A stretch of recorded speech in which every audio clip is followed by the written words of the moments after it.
It should be on. Yeah, there we go. We are live. All right. Kia ora tato. Welcome everybody to another Digital Boost Q&A here with me, Georgia Hatzis. I'll be hosting you today. I have the lovely Dalene Breytenbach from Thankyou Payroll again with us. If you have missed any of our previous Q&As, they are well worth watching. I would definitely go back into the platform and even just put in Thankyou Payroll or Dalene's name and something. You should just pop up all of our past ones, which are spectacular. Dalene is the education specialist. Am I right? That's correct. Yep, at Thankyou Payroll. And what she does is she breaks down all of these really complicated processes and gives it to us in these bite-sized pieces. Today, we're going to be talking about how we unpack annual leave, everything you need to know. It's a dense one, so pay attention. If you want to take notes, take notes. If you want to watch the recording, watch the recording. Dalene has promised to send the PowerPoint to us, so you will have this and you'll be able to go through it on your own as well. Remember the Q&A function, especially here in the Zoom. Any questions you have, pop them in there. I will be fielding those. If you're on Facebook or if you're on LinkedIn, you can pop something into the comments. You can even just say hi. Hi. Take it away, Dalene. Welcome back. Welcome. So grateful to have you here. Oh, thank you so much, Georgia. It's always so nice to be here at the Digital Boost platforms. Right, I'm going to start sharing my screen. There we go. That should all be up and running. There it is, yeah. Fantastic. Thank you. Yes, and as Georgia said, you are in the Unpacking Annual Leave. So we're going to have a look at annual leave today. Dalene, just really quick, I think you're sharing your screen. The one that's the presenter screen. See if you can share the one we were sharing last time. Let's share that one. There we go. Is that better? That's the one. Yes, perfect. That's the one. Gorgeous. Thank you so much, Georgia. Okay, so let's get right into this. So before we start on annual leave, I just always do a wee bit of a disclaimer because payroll is such a complex and complicated topic that has so many things that works into it. Please do not take this webinar as legal advice. If you have anything specific, please do go and seek professional help, case-specific guidance from Employment New Zealand or an employment lawyer. Okay, let's get into annual leave. What are we going to look at today? First of all, we're going to look at annual leave as a whole. We're going to look at all the different things, all the different components, what makes up annual leave. Then we're going to look at how this is calculated. Lastly, we're going to look at cashing out of annual leave because there are very specific rules around that. And then we might have some time for questions. But if we don't get through all the questions, please remember you can always email me or you can send your questions to Georgia and she will forward it to us and we will get an answer to you. Right, without further ado, let's get right into this. When you hear annual leave, you have to please think our lovely Holidays Act. And I can feel the room going down as I say Holidays Act, but that's okay. Let's look at what it says. The Holidays Act says that all your employees, and that's very important, even casuals, all your employees are entitled to annual leave. And they are entitled to 4 weeks after completing 12 months of continuous employment. So we'll take a look at what happens with casuals and fixed terms who don't do 12 months. So we'll take a look at what does the Holidays Act say in this case. But just know, everybody, all of your employees must get annual leave of some kind according to the Holidays Act. So this covers your full-time, your fixed term, your part-time, all of those employees. What else does the Holidays Act say? It says that, and now we're thinking about the 12 months continuous employment, the employee's annual leave entitlement does not expire. So it doesn't last for a certain time. So if they accumulate and accumulate and accumulate annual leave, when they go, you have to pay everything that they've accumulated. So that is quite a financial risk. So if you're going to keep your eyes on something, please keep your eyes on that accumulated balance of the annual leave because it does not expire, okay? So it keeps accumulating until it is taken or paid out. The employer must also allow the employee to take at least 2 of those weeks together if they ask to do so. So if your employee says, I'd like to go on a 2-week holiday and they've got that in the kitty, then you must allow them to take that under the Holidays Act together. So you can't say, no, you can't take these 2 together. Okay. If the employer provides additional leave above the 4 weeks in the Holidays Act, that is by agreement. So the Holidays Act says 4 weeks and all the rules that have to do with those 4 weeks. Okay, so if you provide a 5th week or a 6th week, those ones are by whatever rules you have decided. So that's really important to know from the beginning, because we're going to look at what you can cash out, when you need to take it, how's it calculated, all of that. Just remember that has to do with those 4 weeks under the Holidays Act. If you do a 5th, that's by whatever rules you lay down.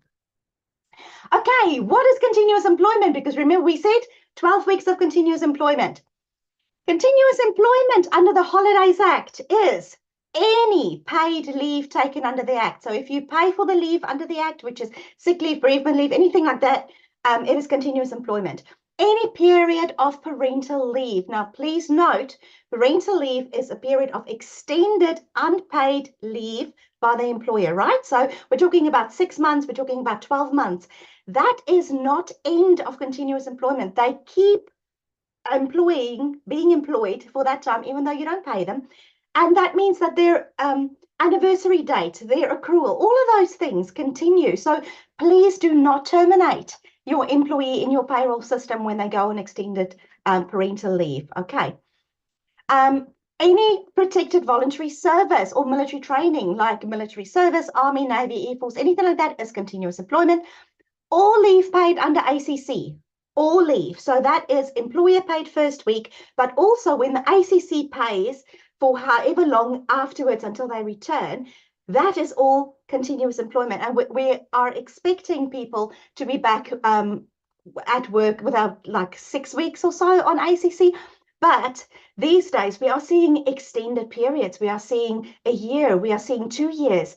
So in that case, you know, you can have anniversary dates and you can have accrual. So just contact ACC and find out what happens under those, you know, extremely extended periods, what happens there with their allocation.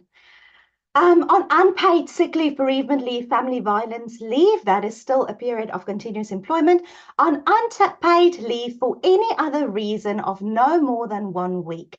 So this is an important one, this very last one here, because that has to do with your calculation for paying leave that they take. So remember that the 1st week of unpaid leave is seen as continuous employment.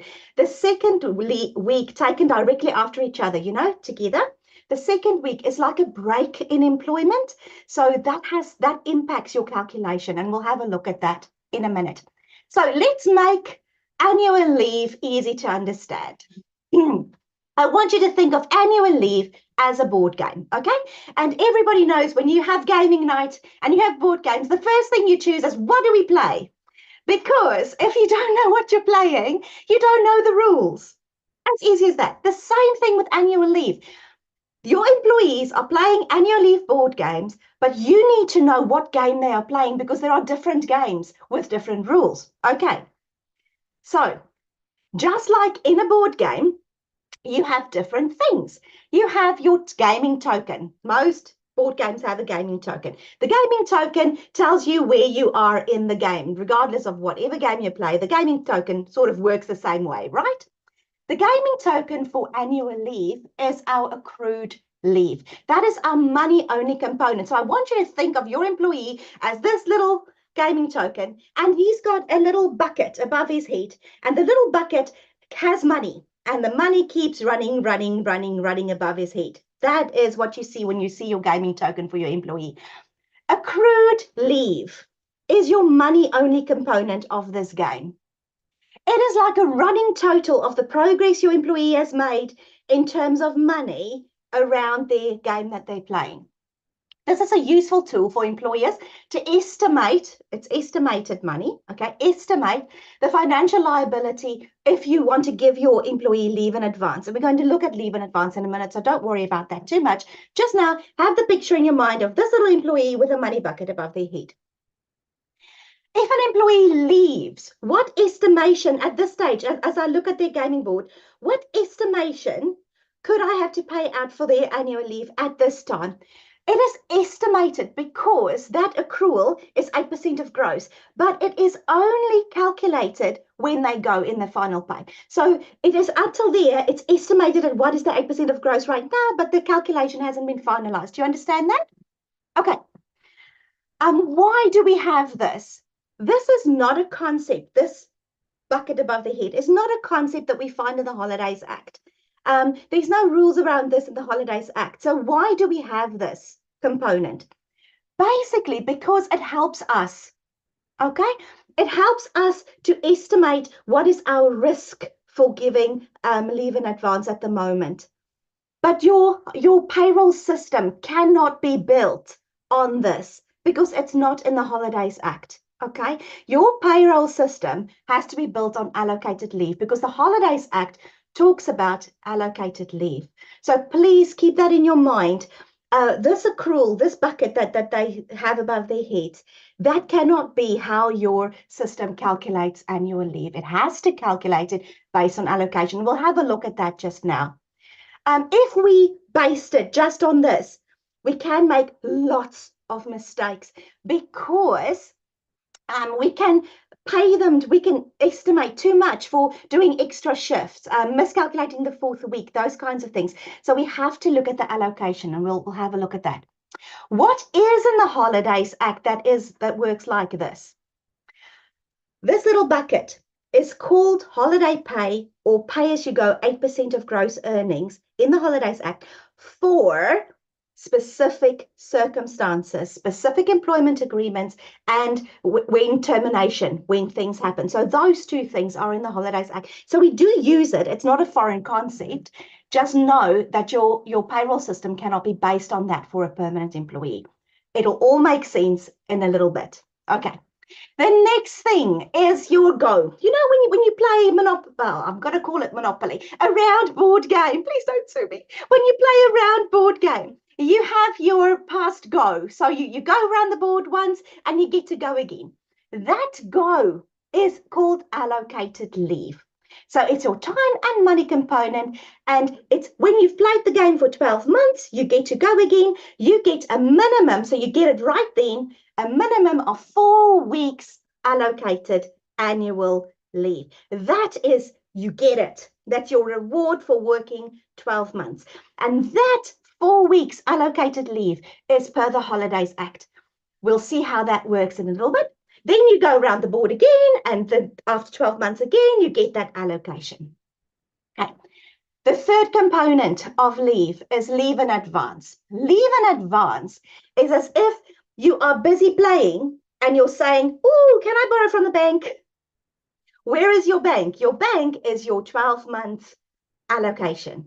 That's the bank. So I'm borrowing from there. So if I'm borrowing from there, it means that I don't have anything in there, right? So your allocation you had, you used it up. Now you want to do another week. You need another week. So you go and you say, oh, I don't have anything in the kitty. I've used all this up. Can I borrow from what I'm going to get, please? And that is leave in advance. That is what happens there. So please see that your employee, who is a permanent employee, can have two balances. They can have their allocated balance that they already got after 12 months. But then as they are going around the board, they also have accrued leave because that's how far they are to their next allocation, right? So they can have both. We have a quick question here that I wanted to, I think we might need to know a little more context, but the question is, we have an employee who usually takes extra leave each year unpaid. Yes. Does this mean that he does not have continuous employment? What is the impact on his annual leave?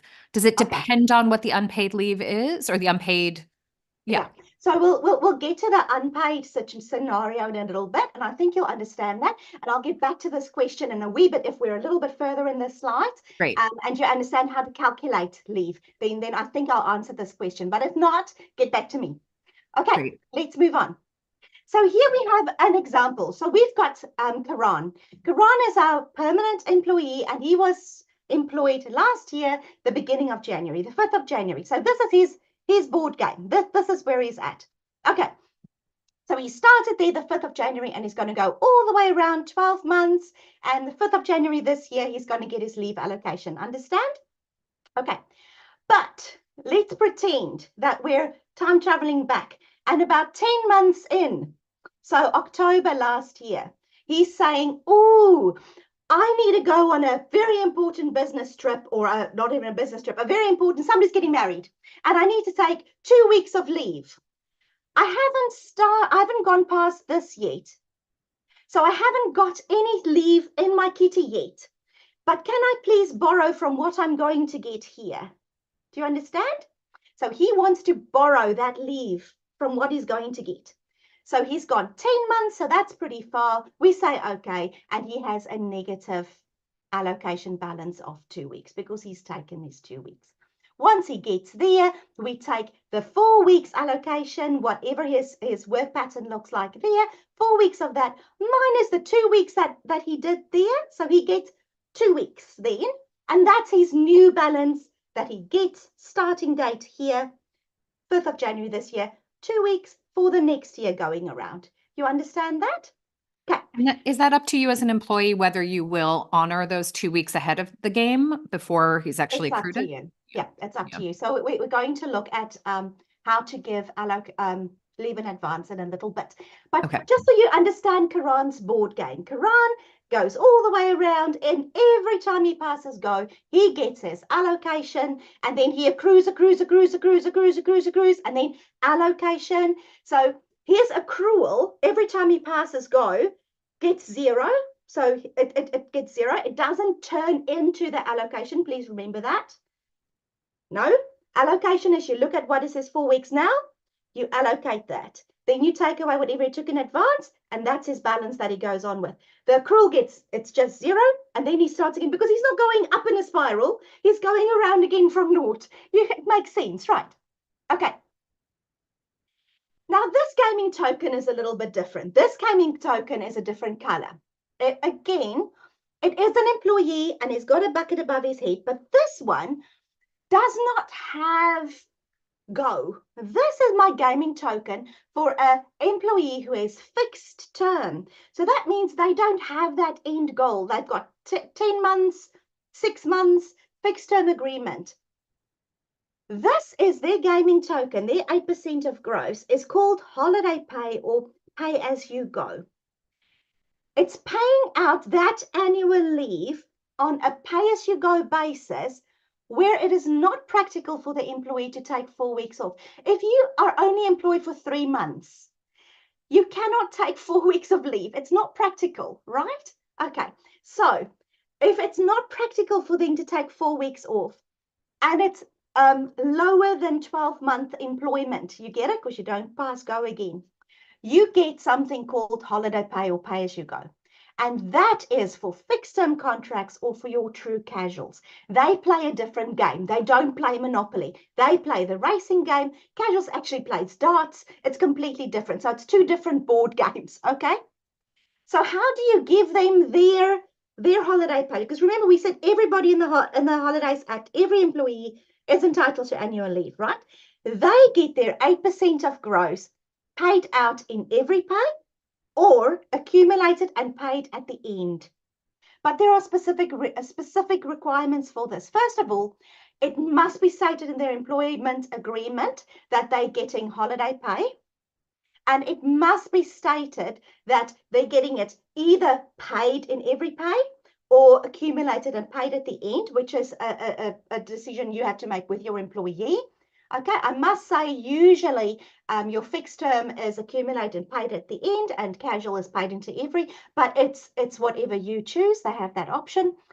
And then the second requirement is that in their pay summary somewhere. So if you give pay slips, it must be in the pay slip. But if not, you have to have it somewhere, an identifiable component. So you must say this identifiable amount is your 8% of gross. So you must be able to show exactly what this is, because you can be audited on that. Why 8% of gross? Because if you basically look at 4 weeks over a year, it's 8%. Okay, so that's why it's the 8% of gross. Leave accumulates at 8%. Okay. And then the last component we have is leave liability. And leave liability basically just is, if the employee leaves today, what could I pay them for leave? And this leave liability includes your annual leave, but it also includes your 8% of other leave types that accrue. So your leave types that accrue are your alternative leave, both your accrued leave balance and your annual leave balance. Your alt days, I did say alternative leave there, yes. Your other FPAPS leaves do not accrue. Okay, and this is used for our risk assessment. So let's take a look at an example here. We've got Aurora, and Aurora is a fixed term 10-month employee. So she starts here, her game board is however long she's employed, and she ends. She's got no circling. She's got no circling around. So if you have a fixed term employee for, let's say, 16 months, they are playing the round game. So they get allocated and then the last bit paid out. So please remember, if you pass 12 months, you're playing Monopoly. Haha, don't sue me. You're playing the round game, okay? You get allocation. If it's shorter than 12 months, you're playing the racing game. There's no allocation, so you only get the 8% of gross. Okay, she does not have leave in advance because she doesn't get allocation. So remember, leave in advance is borrowing from allocation. So if she needs to take holiday, how do you pay for that? You basically just pay out whatever she needs from whatever she's accumulated. Okay, because their game works a little bit differently. Okay, so now we've got the two different game boards that we're talking about. We've got the round one for our permanent employees. We've got the racing game, and then we've got darts for our casuals. Okay. What is that leave anniversary date, the goalposts for the round game? Can we move the goalposts? How do we move the goalposts? What are the rules? And it's frustrating if you're playing a game and somebody changes the rules on you and you didn't know, right? So in all fairness, when an employee encounters any of these situations, the employer must please explain to them what's going to happen to their goalposts so that they can make a decision. And here we're back to that question that was raised 2 seconds ago. What happens with a permanent employee's goalposts, anniversary dates? The goalposts can only be impacted by the following two situations. First of all, if more than 1 week of leave without pay is taken directly after each other. Okay, so that was that question. What happens? If that happens, you have two choices, and that's all. The first choice is you move the goalposts. So let's say that you take 2 weeks directly after each other of leave without pay. The first of those 2 weeks, the goalpost stays the same place because that doesn't impact. The second week, you move that anniversary date out with 1 week. So it's like you do a bunny hop. You say, okay, he took 1 extra that's not paid, so we just move the goalpost on 1 more. So Karan, if he took 2, his anniversary date was the 5th of January this year. If he took 2 weeks, remember, the first week is covered. 5th of January is still the same. The second week means we move his anniversary date out to the 12th. So that's even if they've been employees for more than 12 months. So let's say they've worked for you for 3 to 4 years. Doesn't matter when that happens. The minute they have the within that week, that year, the very next leave anniversary is impacted, is moved out. And then from that day onwards, 12th of January is his date. So it doesn't go back, because then you lose time. So you've got to do 12 months as a whole, you see? So it's 12 months from anniversary to anniversary to anniversary. So his new anniversary date will be 12th of January for Kingdom Come until he takes another time of unpaid. Then it moves on again. You see how that happens? Now, if the employee, when you discuss this with them, decide that, no, I don't want to move my anniversary date, and it's actually convenient for me to get my allocation on the 5th of January because, you know, that's I usually plan my family holidays directly after that. So I don't want that to move. You have a second option, and that is that for that allocation, just for that one, the date stays the same, but when you calculate the average weekly earnings, because that's one of the calculations that you have to do, you only take 51 weeks instead of 52 weeks for that calculation. And we'll take a look at that calculation in a little bit. So just for that one, the next one will be 52 again. You get it? So just for that one, you can say, okay, I'm just going to calculate your average by the amount of time that you've worked. So the time that you've worked excludes that second week because that's not continuous employment. So instead of 52 work weeks, you only worked 51 work weeks, and I'm going to use 51 as my average calculation denominator. And whatever you decide on, you do want to get that in writing. You get this in writing because remember, 7 years down the line, somebody can ask you, why did you use this calculation? So you get it in writing. Okay. Yeah. So let us know if that answered the question for you. And we do, before you move on, we do have another question that I'm going to pop into your brain in case it gets answered or in case we may have already answered it. But what do we do if an employee has used all their leave and available leave in advance and the employer wants to give them more leave? Can we borrow leave or go into a negative leave balance? Yes, so that is that situation about leave in advance. And we're going to deal with leave in advance in a little bit because remember, the allocated leave is what you are given. So that's your 4 weeks on your anniversary date. And then as you take leave, you take from that balance. So it becomes until it becomes zero.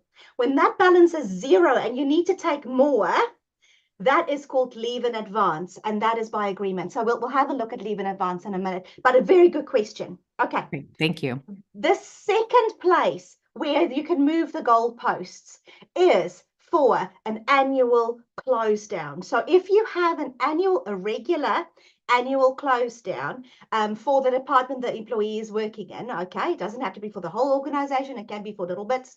You know the rules about annual close downs, but anyway, if you have a regular annual close down, okay, the employer can choose a date close to the close down where this leave anniversary is going to be. So because of an annual close down, you can move the goalposts as well. This has to be communicated with the employee beforehand. They have to know this.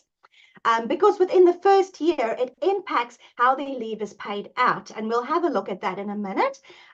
Just know that basically you pay them the 8% of gross as if they were a fixed term. You pay them the 8% of gross until that anniversary date. And then that close down date becomes the next anniversary date. So that's basically in a nutshell what happens. Remember that these situations do not impact your goalpost. So time off for ACC does not move the goalpost. Parental leave does not move the goalpost. Leave for protected military service does not move the goalposts. Okay, we've got to go a little faster. Okay, scenario here. Mateo works full-time, 5 days, 40 hours a week. He has been employed for 12 months.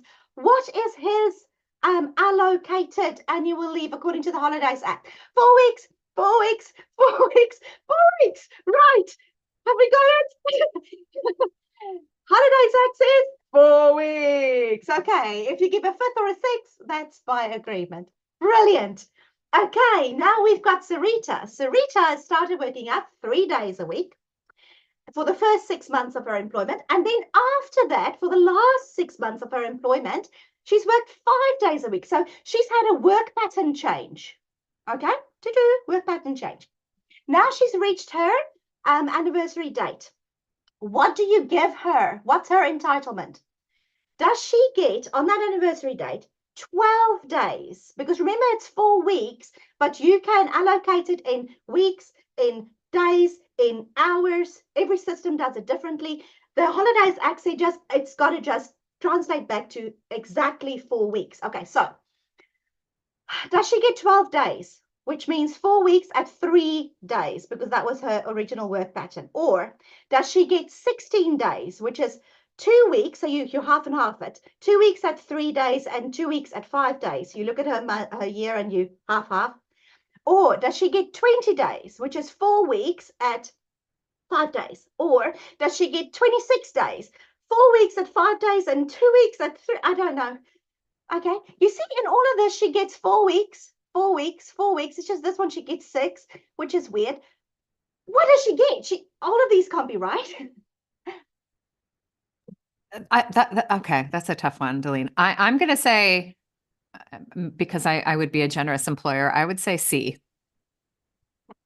You're not just a generous employer, you are following the Holidays Act. Okay, good. If you did any of these others, you would, well, this one could be by agreement. I mean, I don't know, you could just be that kind. But those two, you'd be in breach, because the Holidays Act says, remember, if this is the only thing you take from this webinar, annual leave is calculated at the time it is taken. So when she goes around, she gets to her allocated anniversary date, okay? Her allocation is calculated at what her work pattern looks like at that time, and that's what the 4 weeks is based on, not at the whole year. It's calculated when it is taken, so, or allocated. So C is right. Right now, she's working 5 days, okay? So she's allocated 5 days times 4 weeks. Please, if your employee is working fewer days, if they go from 5 to 4, have this discussion with them. Tell them, listen, you're in the middle of a year, which means that when you're at 10 months of your 12, please understand, if you go down to 4 days now, it means in 2 months' time, you're going to get 4 times 4, you're going to get 16 days instead of 20 days for the next. Do you just want to hold on?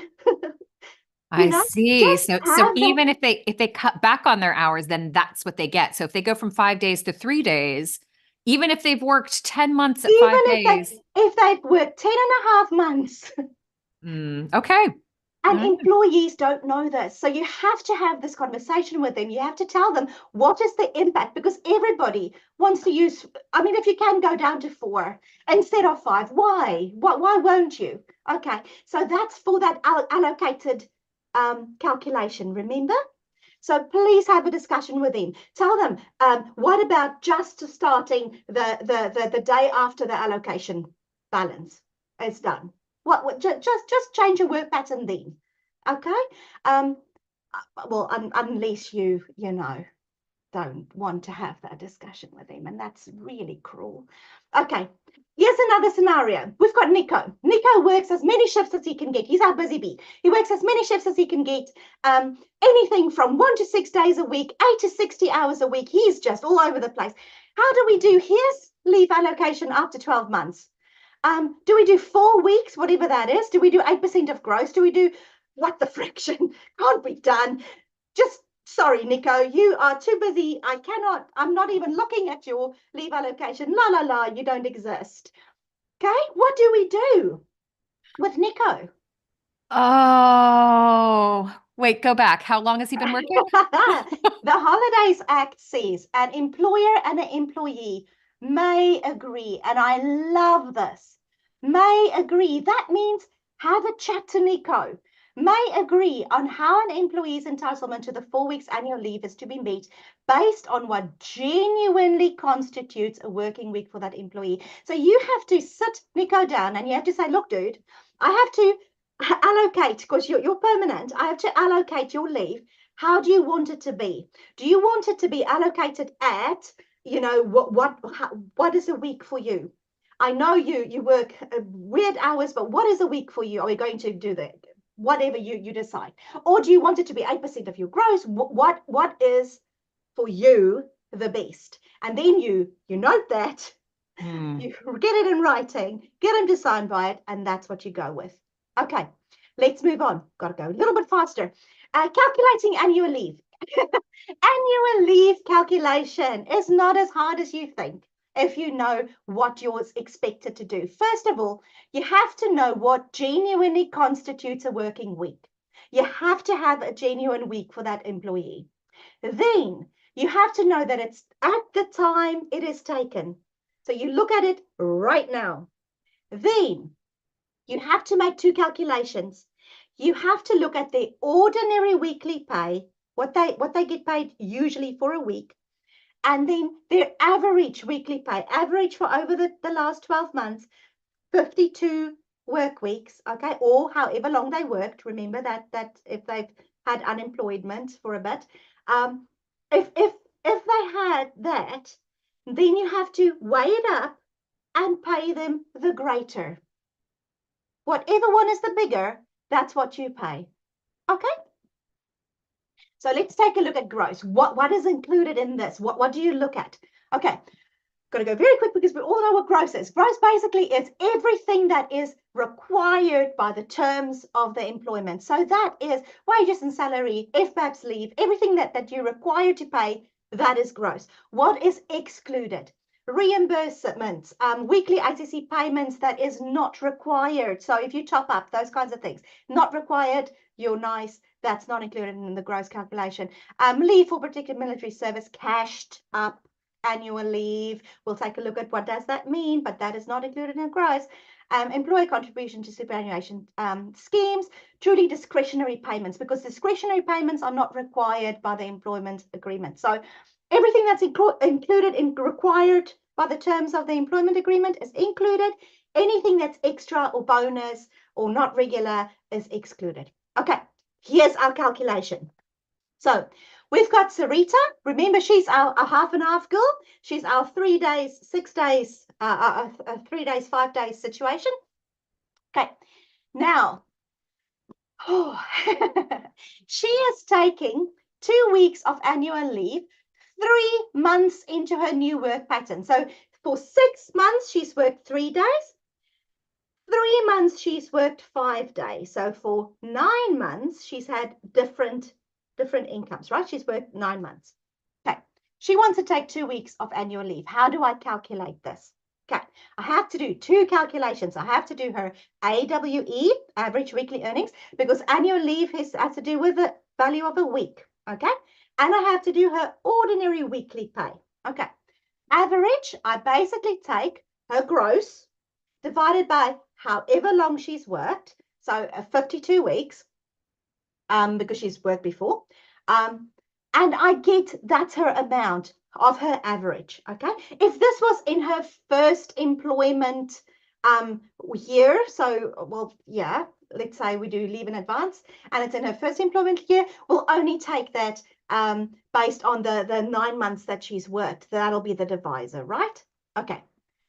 Ordinary weekly pay, it's easy. We just see what is she being paid ordinarily right now, and that's 1,000 a week. So we basically take the 2, whichever one is the most, that is what I pay. So I'm paying her ordinary weekly pay of 1,000. Okay. And how do I pay this? You calculate it at the beginning of the period. So let's say she takes all 4 together in one. That means that you do this calculation now at the beginning for all 4 of the weeks, okay? And then you have 2 options. You can either pay it all as a gross now, so she gets 4,000 or 2,000 in this case, right now at the beginning, so she's got her thing funded, or you can agree with her to pay it in the normal pay cycle. So to just continue as if she's in the office, just the normal pay cycle, if you wanted to, by agreement, just have that noted down. Okay. Please note, the Holidays Act says that you need to calculate it all in the beginning. There's no need to calculate week on week. So in her second week, you don't rerun the calculations. In her third week, if she took 4, you don't rerun the calculations. Please be careful if your payroll system does that. You need to go and check that whatever they calculate for the second, third, fourth week isn't less than this, because you will not comply. Okay, please be careful. Quick question. I'm going to jump in there. Yeah, all good. We have a nanny who helps look after the kids. Normal working hours is 25 hours a week, but during the school holidays, work is 45 hours a week. How Yeah. would this affect leave taken as the hourly rate is the same, but if leave is taken, that normal week would be 25 hours a week? Okay, so it depends on when the leave is taken. So if she takes it during her normal time, that'll be, there we go. Okay, so no, it depends on what you are asking. If you are asking how to calculate what to pay her, okay, that is why you have those two calculations. Okay, so let's say that she's taking the leave during her normal hours, which is 25. Okay, then it's calculated at the time that it is taken, so it's in this time. So you will do her average over the last year, which will have both the pays included, right? And you'll get an amount, and then you'll get her ordinary. So her ordinary right now is 25, whatever that is. And then you'll say the greater. So her greater here will be the average. So that's what you're paying, okay?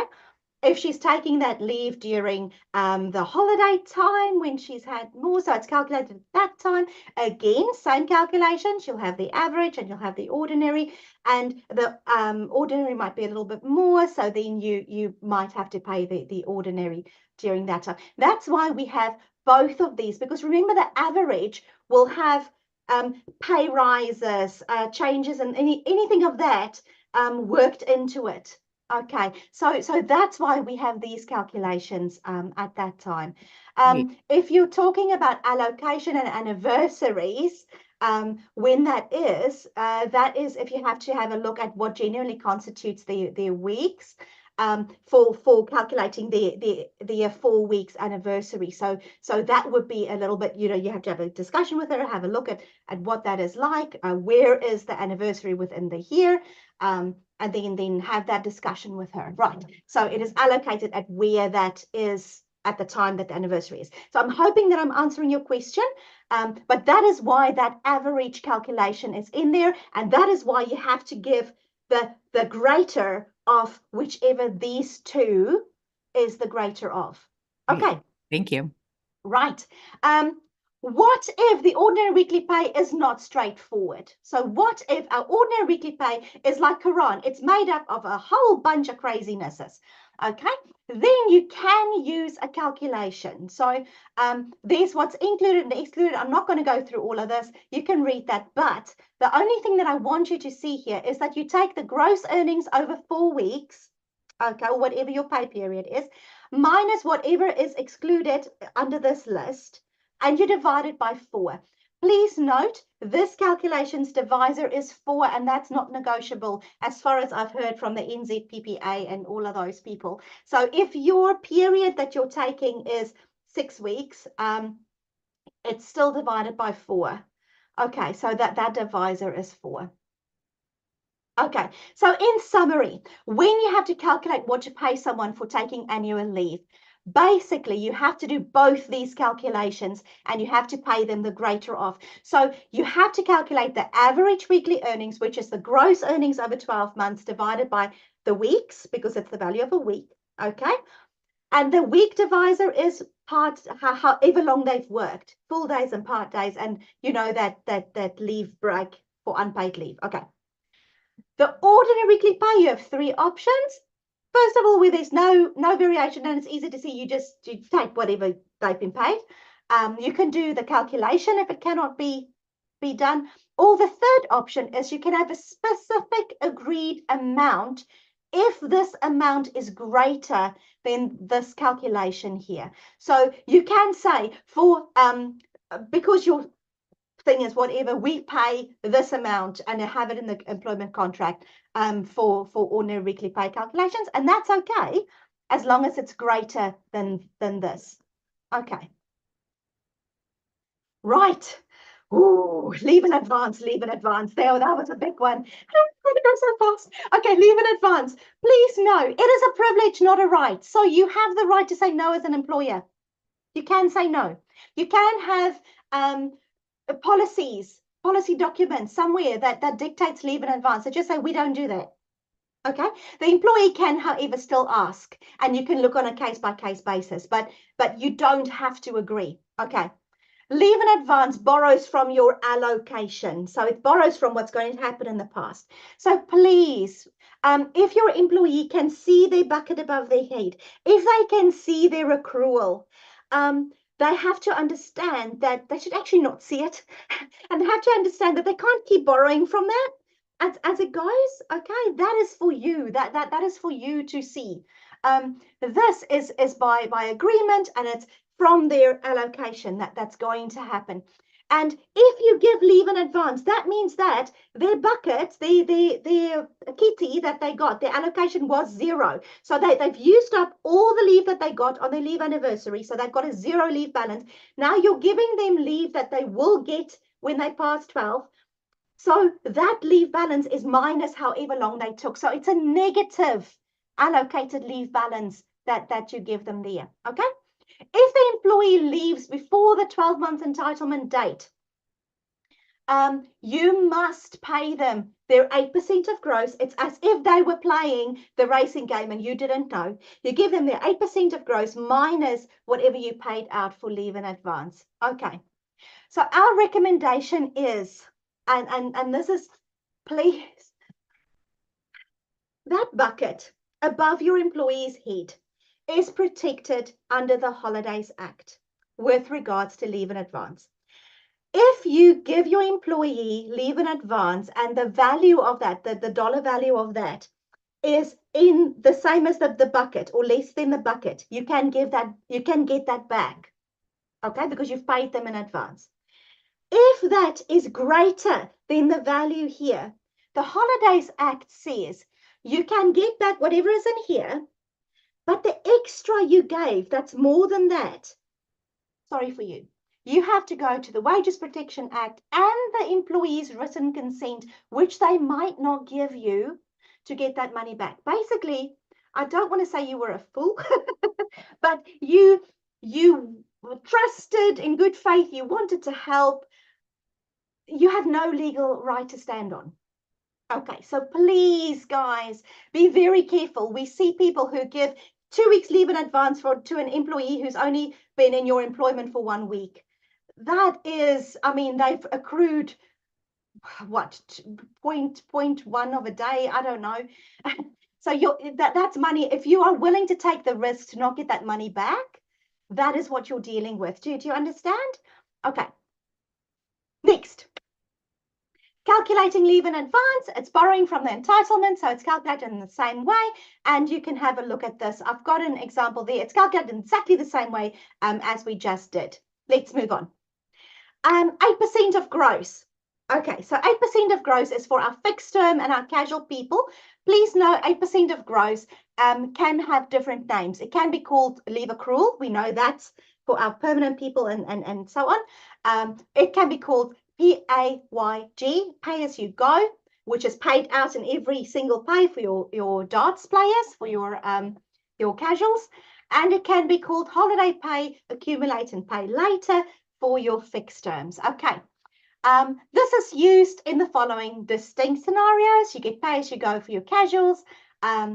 If your employee was playing Monopoly, but they leave the game before, you pay out that 8% of gross up until where they are on termination, and in the annual close down. Remember, we said if you have an annual close down period and you move the goalposts, you pay the 8% of gross to before you've moved the goalposts, and then from the next 12 months on, the anniversary works as it normally does. Okay. Calculating annual leave the employee ends before 12 months. You can have a look at this. It basically just says that you take his 8% of accrual and you divide it by however months he's worked. You look at his gross divided by however long he's worked, and that's you get that. Okay. Cashing out annual leave. This is a big one. Okay. Annual leave can only be cashed out under a very narrow set of circumstances. That means that they take their positive balance that they have in the kitty and that's been allocated to them, their 4 weeks, and they want to exchange part of that for money instead of taking it. That's what cashing out means, okay? Very narrow set of circumstances. Why? Because annual leave has a purpose. Your employee is supposed to rest. They're supposed to take time off of work for personal well-being, right? And if they don't do that, if they keep cashing up their leave, they can actually burn out. It's counterproductive. All right. That's why the Holidays Act protects the annual leave. How does it happen? How does it protect it? Annual leave can be cashed out in only two ways. First is normal journey. Everybody goes through that. The first place where annual leave is exchanged for money is when your employee leaves your employment. When they leave your employment, you take whatever the balance they have, whatever they've accrued, you do the calculation, exchange it for money, they get the money. Makes sense. Everybody goes through that. If they are a casual or a fixed term employee, that 8% is given to them as money. Okay, fine. The special circumstance is by request. If an employee comes to you and they say, oh, it's almost Christmas, I need extra money for my Christmas trip. Can I please exchange whatever I have here for money? What can I do? Okay, Holidays Act has rules. The employee can only cash up ever 1 week of their 4 weeks entitlement that they haven't used. So every calendar year, every 12 months, from anniversary to anniversary, they get those 4 weeks. They can change for money only one of the 4. Okay? If they haven't used it. It has to be by written request. So you have to have it in writing that the employee actually asked for this. If you give more weeks than the 4, let's say you give a 5th week, that week is by agreement. So you can decide if it's allowed to be cashed up or not. Okay? The employee may cash up less than a week. So I may ask to catch up 2 of my 5 days or whatever until it comes to 1 week, and then I'm not allowed to do that again until the next leave entitlement. Only allocated leave can be cashed up, not accrued leave. So you need your employee to understand that if they have had leave in advance, let's say 2 weeks, and they go past their leave anniversary date, that's 2 weeks leave in advance is taken off. It's like the settling the balances, right? So now they only get 2 weeks for the next year. If they take one of those 2 weeks for holiday, they only have 1 week left in the kitty. Yes, they can cash up that 1 week, but then they have 0 leave for the, you get it? Okay. It's only for this allocation. So an employee can't come to you and say, I've worked for you for 5 years. I want to cash up 5 weeks, 1 week for each of the 5 years that I've worked. Sorry, you can cash up 1 week for this year only. Next year, you can cash up 1 week for that year. You get it? Okay, let's move on. Okay, what if annual leave passes a public holiday? And this is quite important. Okay, let's say that at the end of your employment period, the employee is terminated and they have that leave in the kitty, okay? They have their allocated balance. What happens is you look at the termination date and then you look at the allocated balance that they have. Let's say this was her final day, Sarita's final day, and she has 3 days of allocated leave that you are paying out because you have to pay out this. But now you have to go and you have to take a calendar and you've got to say, what was her otherwise working days? So days that she worked. Okay, so she does not work Saturday and Sunday, but she works Monday to Friday. Okay, now because she has those 3 days of allocated leave, I must count 1, 2, 3 days. Okay, up until that Wednesday. Is there a public holiday within those 1, 2, 3 days? Okay, Tuesday's a public holiday. I have to pay her for that public holiday. Public holiday off. I've got to pay her for that. Now, public holiday, you pay for public holidays, you don't pay leave. Okay, so that means that I've got to count 3 again. Monday 1, bunny hop, 2, 3 to Thursday. If Thursday was a public holiday, I have to pay her for that one, and I've got to go count again. 1, bunny hop. 2, bunny hop. Oh, shucks. Sorry, 3, up until Friday. You get how allocated leave works? If somebody has 25 days of allocated leave and they leave before December, you got to go count, and then all of those things, and you've got to hope that it doesn't get into Easter. And do you see what I mean? Allocated leave balances are a huge risk because you've got to pay them for all of those public holidays that falls within that period, and it moves on. So you've got to literally have a calendar and check it. Okay, so we have, we've got a scenario. I'm so sorry.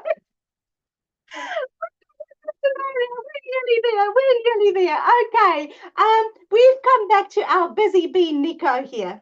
Nico, who works as many shifts as he can get. We Mr. Busy. He's a really good employee. He's your go-to guy, right? But he, unfortunately, has come through some financial tough times. Okay, and you love Nico. You've got a soft spot for man Nico. And he's there in tears and he wants help. Okay. What can you do? You've got option A, cash out his 4 weeks of allocated annual leave balance, and you just go and you give him the whole kit and caboodle. You say, there you go, my man, I've got your back. Or B, cash out 1 week of allocated leave and his accrual, whatever he's got in his bucket. Or cash out 1 week of allocated leave and offer him extra shifts. Or cash out 1 week of allocated leave and pay him out leave in advance without him taking that leave. So I'm doing what is called creative accounting. How can I help my man, Nico? Love this dude. I mean, I think you could probably do any of them, but you're not legally required to do all of them. You see, your emotions have overrun your logic. And you're not the only one, Georgia. You're not the only one. Unfortunately, the Holidays Act, and you can say, man, the Holidays Act is a hard pill to swallow, but it gives me no hardship clause. There's no, I'm very, very sorry for you. This is the law, and if you break the law, consequences for the employer for breach. The employer can face penalties if you breach. The employee gets the leave already cashed up back as leave if you do the wrong thing. So you pay them, you pay out the leave, which is not right. They get that leave balance added back, and then when they take it again, you have to pay them for that again. Leave already paid out in cash cannot be returned to the employer. So you lose. So no, you cannot cash out 4 weeks of allocation unless you terminate, boy. Sorry, Nico, okay. You're going through a tough time. Let me terminate you. Okay, no. This is the only place where you can do that. A is I'm terminating you, boy. No. Mm-hmm. B, cash out 1 week and his accrual. You cannot cash out accrual. No. C, cash out 1 week of allocation and offer him shift. That is the safe option. Dude, the law only gives me 1 week that you have still in your kitty. If you've used up all of your leave allocation, I can't even do that.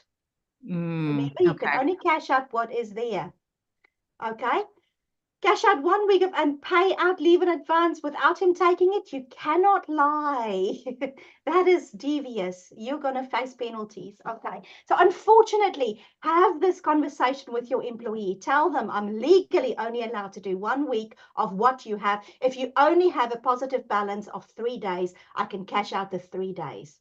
I cannot do any more.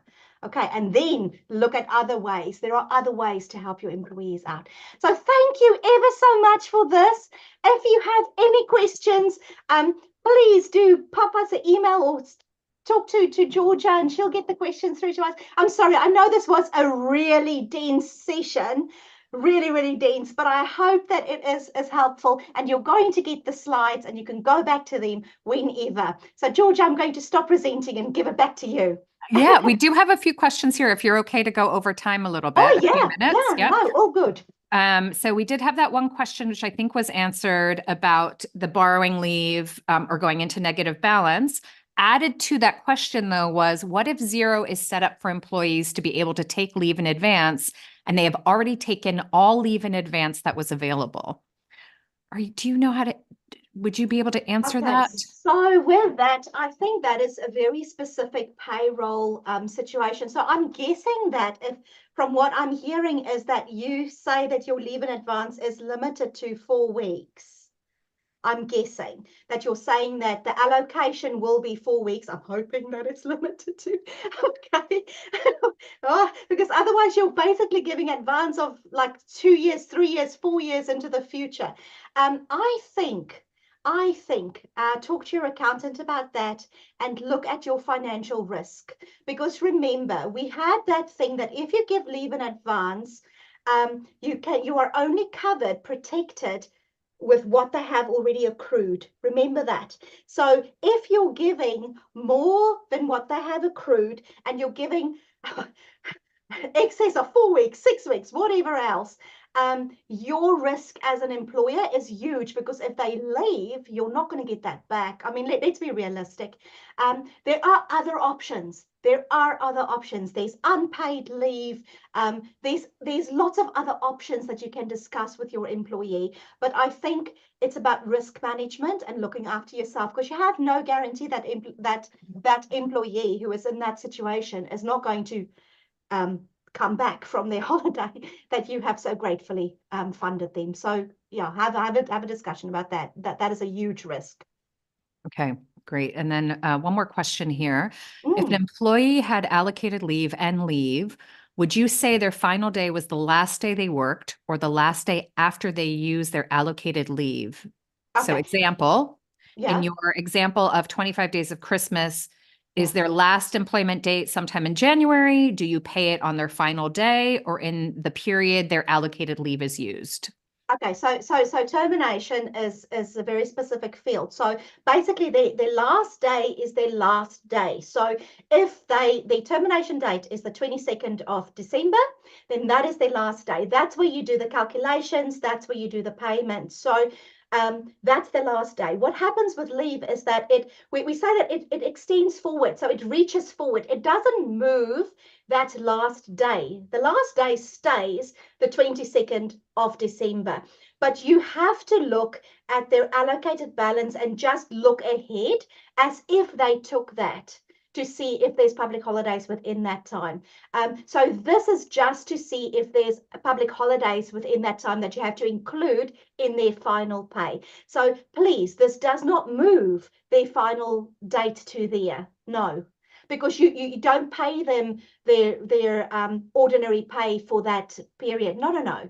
You're paying out the leave on their final day, and you look at the allocation to see if there's public holidays within that period that needs to be included in the final pay. I hope that that makes sense. Yeah, thank you. Thank you, Dalene. And if anything hasn't been answered here, as Dalene said, you can reach out to her at Thankyou Payroll. You can contact support at digitalboost.co.nz. That's where we're all sitting around waiting to answer your questions. And we've got, thank you, great presentation. Always a great presentation, Dalene. Dalene's got a really great way of breaking this down. It's so complicated. There's so many moving parts. And I love the fun board game analogy. That really helped me wrap my head around it. And I hope that helped all of you as well. There was a question about whether this is recorded. These Q&As are always recorded and they get uploaded to our platform. So you will get a copy in your email for the link to take you there, but you can always just go to Digital Boost. It'll probably be posted later today or early tomorrow morning. And as far as these slides go, I will send them out from my personal work email. So it's personally from me to you, to everyone who's RSVP'd here. If you did not RSVP and you are watching this recording online later, reach out to our support team. They can get the slides too as well. Remember, this is dense material. There's a lot in here, and you can always take it in bite-sized chunks. We've been on here for an hour and plus. So go back and read the parts that are important to you. Go back to the parts that, oh, I remember I wanted to figure this part out. How do we do that calculation? It's all right here for you. So I appreciate everyone showing up every time, showing up for yourselves, showing up for your business. coming here so that we have people to ask questions so that we can share our mahi with you. Thank you, Dalene. You're such a joy. And I believe we've booked something else in the future. Keep an eye out if you want to know more about payroll and all that Dalene's special education background has to offer us. It's amazing. I feel really blessed that we get to get this information and we get to give it all to you. So I'm just going to release you all into the world. Have a beautiful day, and I will see you all next week. Thank you, Dalene. Thank you, everyone. Matewa.